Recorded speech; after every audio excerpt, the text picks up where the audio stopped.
Good evening. Tonight, I can report to the American people and to the world that the United States has conducted an operation that killed Osama bin Laden, the leader of al-Qaeda, and a terrorist who's responsible for the murder of thousands of innocent men, women, and children. It was nearly 10 years ago that a bright September day was darkened by the worst attack on the American people in our history. The images of 9/11 are seared into our national memory. Hijacked planes cutting through a cloudless September sky, the Twin Towers collapsing to the ground, black smoke billowing up from the Pentagon, the wreckage of Flight 93 in Shanksville, Pennsylvania, where the actions of heroic citizens saved even more heartbreak and destruction. And yet we know that the worst images are those that were unseen to the world. The empty seat at the dinner table, children who were forced to grow up without their mother or their father, parents who would never know the feeling of their child's embrace, nearly 3,000 citizens taken from us, leaving a gaping hole in our hearts. On September 11th, 2001, in our time of grief, the American people came together. We offered our neighbors a hand, and we offered the wounded our blood. We reaffirmed our ties to each other and our love of community and country. On that day, no matter where we came from, what God we prayed to, or what race or ethnicity we were united as one American family.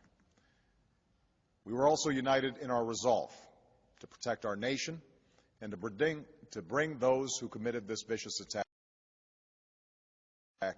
to justice.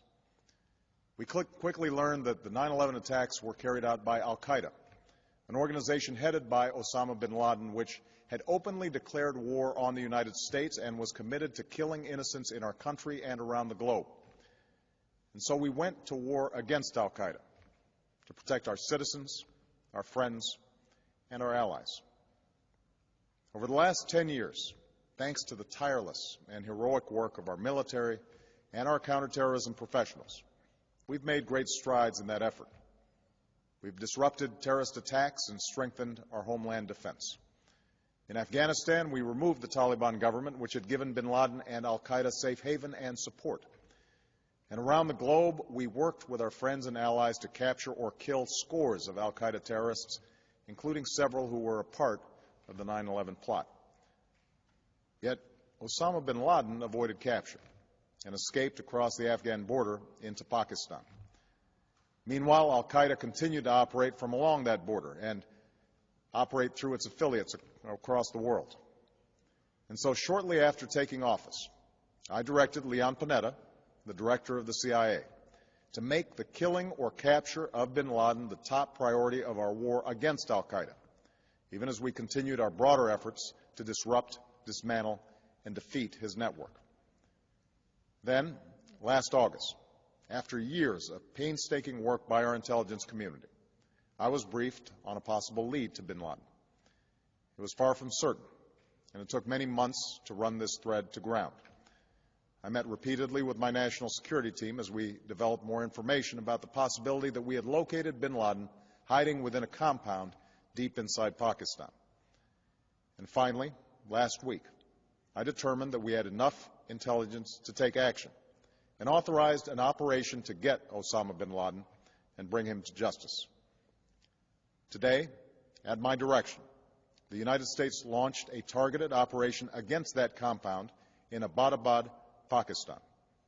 A small team of Americans carried out the operation with extraordinary courage and capability. No Americans were harmed. They took care to avoid civilian casualties. After a firefight, they killed Osama bin Laden and took custody of his body. For over 2 decades, bin Laden has been al-Qaeda's leader and symbol, and has continued to plot attacks against our country and our friends and allies. The death of bin Laden marks the most significant achievement to date in our nation's effort to defeat al-Qaeda. Yet his death does not mark the end of our effort. There is no doubt that al-Qaeda will continue to pursue attacks against us. We must and we will remain vigilant at home and abroad. As we do, we must also reaffirm that the United States is not and never will be at war with Islam.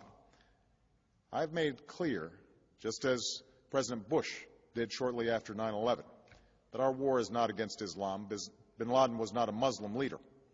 He was a mass murderer of Muslims. Indeed, al-Qaeda has slaughtered scores of Muslims in many countries, including our own.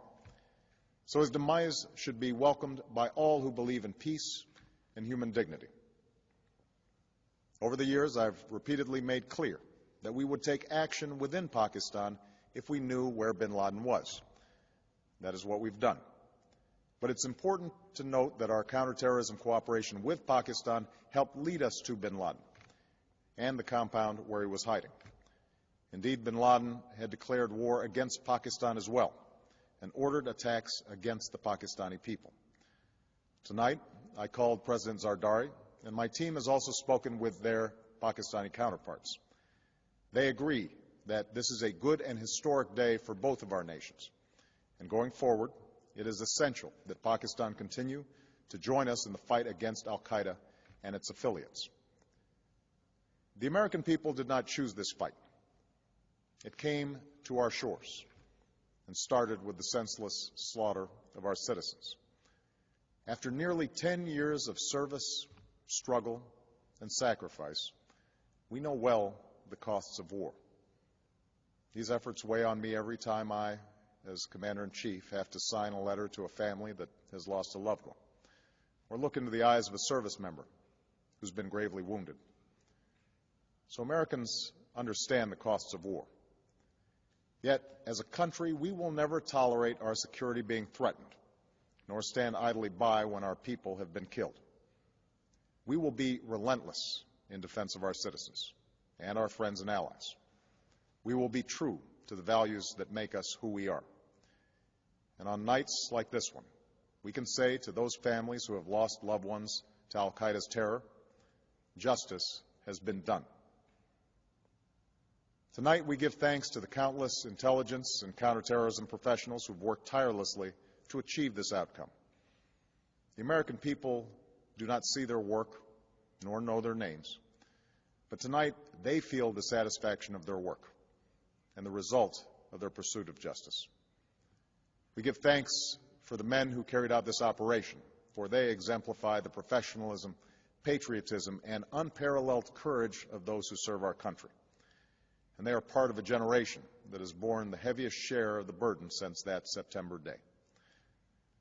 Finally, let me say to the families who lost loved ones on 9/11 that we have never forgotten your loss, nor wavered in our commitment to see that we do whatever it takes to prevent another attack on our shores.